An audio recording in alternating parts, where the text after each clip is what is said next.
Doctor Govind और आप देख रहे हैं संवाद संसद।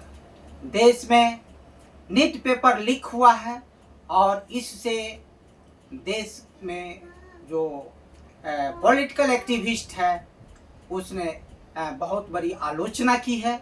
और मेरे साथ पॉलिटिकल एक्टिविस्ट राजकुमार पोद्दार जी बैठे हुए हैं जो नीट के पेपर जो लीक हुआ है उसकी कड़ी आलोचना करते हैं।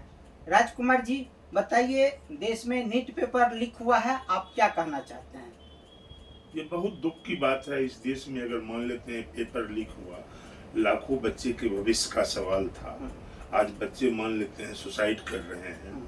बहुत दुख के साथ ये कहना पड़ रहा है, एक बार नहीं, मान लेते हैं 5-5 बार 6-6 बार नीट का पेपर मान लेते हैं लीक हुआ।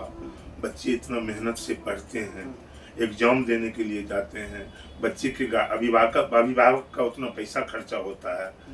तो ये तो बहुत ही दुख के साथ कहना पड़ रहा है।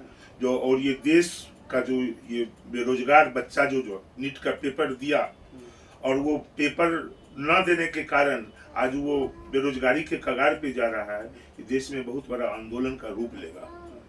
देश में पेपर लीक होता है और केंद्र के जो शिक्षा मंत्री हैं वो इस पर कितना अच्छा काम कर रहा है और देश के जो शिक्षा मंत्री है उसको पेपर लीक पर क्या करना चाहिए?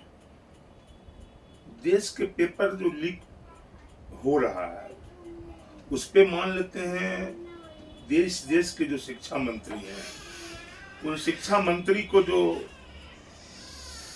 पेपर जो लीक होता है उसमें जो भी पदाधिकारी लोग हैं उसके ऊपर कार्रवाई करनी चाहिए। उसको सिस्टमैटिक ढंग से उसको देखना चाहिए।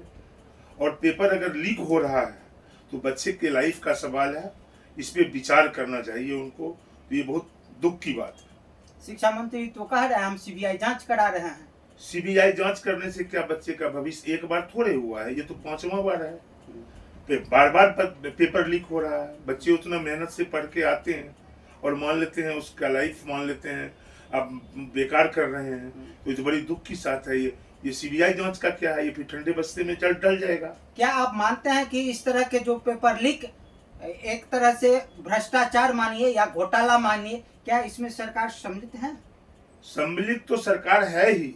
अभी आप मान लेते हैं एक पटना के टीचर हैं खान सर ने एक अपना स्टेटमेंट दिया है जो कि हम 5 लाख बच्चों का पेपर दिलवाते हैं, अगर वो पेपर लीक हो जाएगा तो उसका फुल जिम्मेवारी हम लेंगे।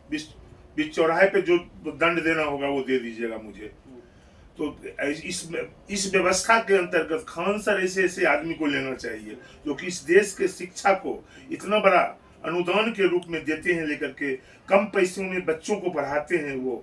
और उसके बाद जो देश की परिस्थिति है उसको बहुत हर संभव वो कोशिश करते हैं कि बच्चे को शिक्षाप्रद बना करके आगे बढ़ाने की कोशिश करें।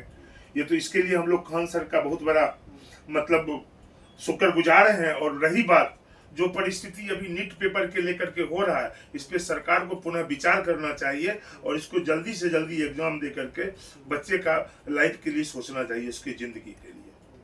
तो इस तरह का जो घोटाला दिन प्रतिदिन होता है, पेपर लीक होता है और पेपर लाखों करोड़ों रुपया में बिकते हैं, तो ये बिकने वाले जो हैं अपना पैसा तो कमा करके घर बैठ जाते हैं, लेकिन उस बच्चे का जो है जो पेपर रजिस्ट्रेशन में अप्लाई में जो उसका पैसा खर्चा होता है तो वो जो कहाँ से उसका भरपूर होगा उसका?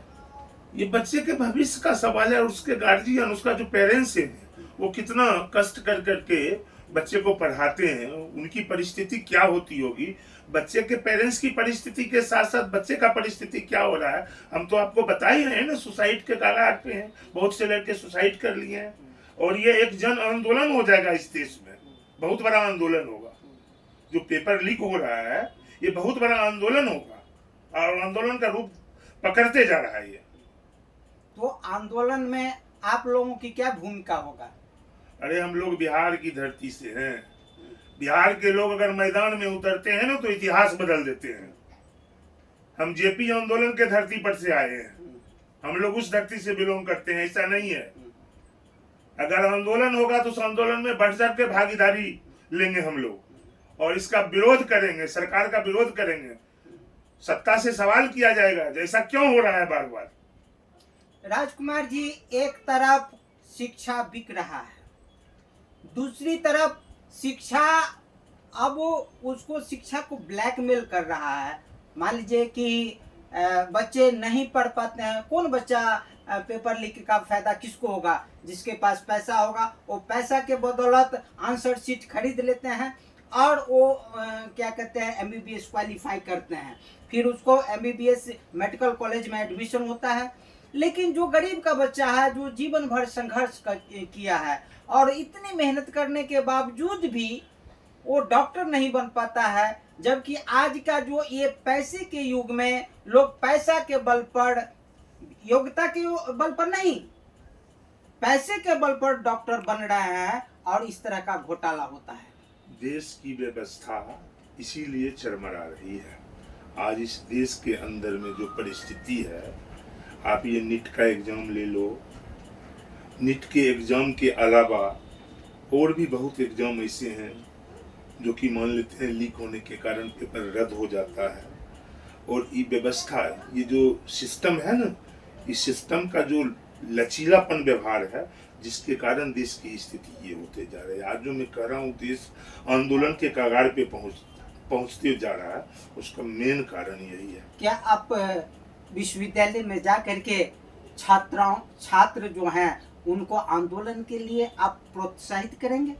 आंदोलन के लिए लोग तैयार हैं, जागरूक हो चुके हैं, आंदोलन का रूप हो जाएगा। साल 6 महीना में जो परिस्थिति इस देश की है, हर चीज पे, नीट पेपर पे भी नहीं, महंगाई पे भी बात कर रहा हूँ, बेरोजगारी पे भी बात कर रहा हूँ, और भी देश की अर्थव्यवस्था पे बात कर रहा हूँ। जो परिस्थिति ये आ रही है, जो देश का जो जिस संकट से गुजर रहा है, देश जिस परिस्थिति से गुजर रहा है, जो आंदोलन अपने आप ये रूप पकड़ते हुए जा रहा है। आप सुन रहे थे पॉलिटिकल एक्टिविस्ट राजकुमार पोद्दार जी की बात, जो नीट पेपर लीक पर था। और आज देश में जिस तरह से शिक्षा बिकाऊ हो गया है, ये देश के लिए बहुत दुर्भाग्यपूर्ण है। और इस देश के जो शिक्षा मंत्री हैं धर्मेंद्र प्रधान, वो किस तरह से इस पर कार्रवाई करते हैं आने वाले दिन में देखा जाएगा। लेकिन दुर्भाग्य ये है कि जिस तरह से एक मध्यम वर्ग और गरीब वर्ग के बच्चों अपने मेहनत के बल पर डॉक्टर बनना चाहता है, दुर्भाग्य यह है कि इस पेपर लीक ने उस बच्चे को डॉक्टर बनने से रोक दिया है। धन्यवाद। अगर अभी तक आप इस चैनल को सब्सक्राइब नहीं किए हैं तो आप इस चैनल को सब्सक्राइब करें।